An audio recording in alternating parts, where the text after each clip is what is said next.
warahmatullahi wabarakatuh.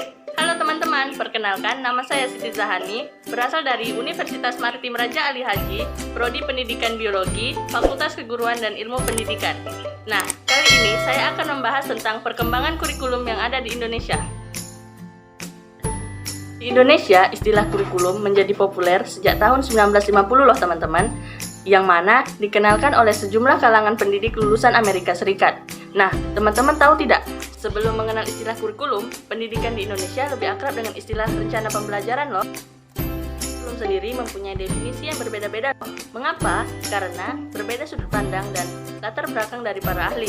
Sehingga definisi yang dirumuskan akan berbeda-beda, meskipun tetap pada inti yang sama. Kurikulum sendiri berasal dari bahasa Yunani yaitu kurer, yang biasa digunakan dalam bidang olahraga yang berarti jarak tempuh lari. Berlari tentu saja ada jarak yang harus ditempuh, mulai dari start sampai dengan finish. Sama halnya dengan pendidikan, ada awal dan ada akhir proses pembelajaran. Nah, atas dasar tersebut, pengertian kurikulum diterapkan dalam bidang pendidikan. Secara terminologis, kurikulum dalam pendidikan adalah sejumlah mata pelajaran yang harus ditempuh dan diselesaikan peserta didik di sekolah untuk memperoleh ijazah. Nah, pengertian tersebut tergolong pengertian tradisional dan dari pengertian tersebut dapat kita amati bahwa ada implikasi dari pengertian tradisional yang terbagi menjadi 4 poin. Yang pertama, kurikulum terdiri dari sejumlah mata pelajaran. Yang kedua, peserta didik harus mempelajari dan menguasai seluruh mata pelajaran. Yang ketiga, mata pelajaran tersebut hanya dipelajari di sekolah. Dan yang keempat, tujuan akhir kurikulum adalah untuk memperoleh ijazah. Para ahli menyatakan kurikulum sebagai a plan for learning, Hilda Taba, senada dengan ungkapan Edward A. Crook, menyatakan bahwa kurikulum dipandang sebagai cara dan upaya guna mencapai tujuan pendidikan. Berdasarkan definisi tadi, dapat kita cermati bahwa pengertian tersebut berbeda dengan pengertian kurikulum yang sebelumnya. Kurikulum tidak lagi dianggap sebatas kumpulan mata pelajaran saja, sehingga pengertian ini seringkali disebut dengan pengertian kurikulum secara modern.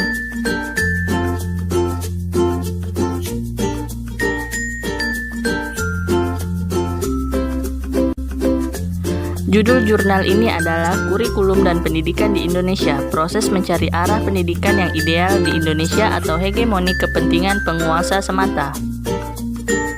Jika dilihat lebih dalam, maksud penulis membuat penelitian ini adalah untuk mengetahui dengan jelas bagaimana kurikulum pendidikan yang ada di Indonesia, apakah sudah benar atau sudah jelas adanya jika kurikulum dan pendidikan yang ada di Indonesia untuk mencari arah yang ideal dan juga mewujudkan cita-cita bangsa sebagaimana yang tercantum dalam Undang-Undang 1945 alinea keempat, yakni mencerdaskan kehidupan bangsa. Atau kurikulum dan pendidikan di Indonesia hanya dijadikan sebagai hegemoni atau kepentingan penguasa semata. Pendidikan dijadikan sebagai alat bagi penguasa demi kepentingan dirinya. Kemudian, di dalam jurnal ini juga menjelaskan permasalahan-permasalahan yang terjadi dalam dunia pendidikan yang memperlihatkan dan membuktikan bentuk kehegemonian dari pemerintah. Perubahan terkait dengan kurikulum yang ada di Indonesia dinilai belum mampu untuk mengikuti atau menyelaraskan dengan tujuan dan cita-cita bangsa ini. Pun daripada itu, kurikulum yang dikeluarkan oleh pemerintah tidak bisa menjawab persoalan-persoalan dari masyarakat. Bagaimana tidak? Karena sejatinya, kurikulum yang dikeluarkan oleh pemerintah hanyalah sebagai monopoli dari kepentingan pemerintah. Hal ini bisa dibuktikan dengan setiap pergantian kabinet menteri, pasti ada saja perubahan terkait dengan pendidikan. Tentu ini akan menjadi beban bagi guru sebagai pengajar atau siswa sebagai penerima pelajaran,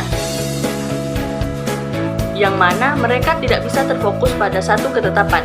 Setiap ganti kabinet, maka mereka juga harus menyesuaikan ketetapan-ketetapan baru yang dikeluarkan kabinet di setiap periodenya. Jadi bisa disimpulkan, dengan melihat banyaknya problematika yang timbul dalam dunia pendidikan, bisa dikatakan bahwa pendidikan atau kurikulum di Indonesia hanya dimonopoli oleh pemerintah yang berkuasa. Padahal, kita bisa meminta bantuan dari pihak-pihak luar yang berkoneksi dalam dunia pendidikan, seperti organisasi non-profit atau LSM, bahkan pihak-pihak yang konsisten di dalam pendidikan Indonesia. Daripada itu, ketidakkonsistenan terhadap kurikulum juga berdampak pada tujuan dari pembentukan kurikulum yang tentunya tidak akan bisa tercapai. Itu sangat disarankan agar pemerintah lebih konsisten terhadap apa yang dikeluarkan dan juga dominasi pemerintah atau peran pemerintah atas pendidikan dapat diawasi dan diperbaiki. Menuju iklim pendidikan ideal bagi masyarakat di Indonesia dan bukan lagi sebuah hegemoni atas nama motif ekonomi semata. Dan video pembelajaran dari saya, semoga bermanfaat untuk teman-teman.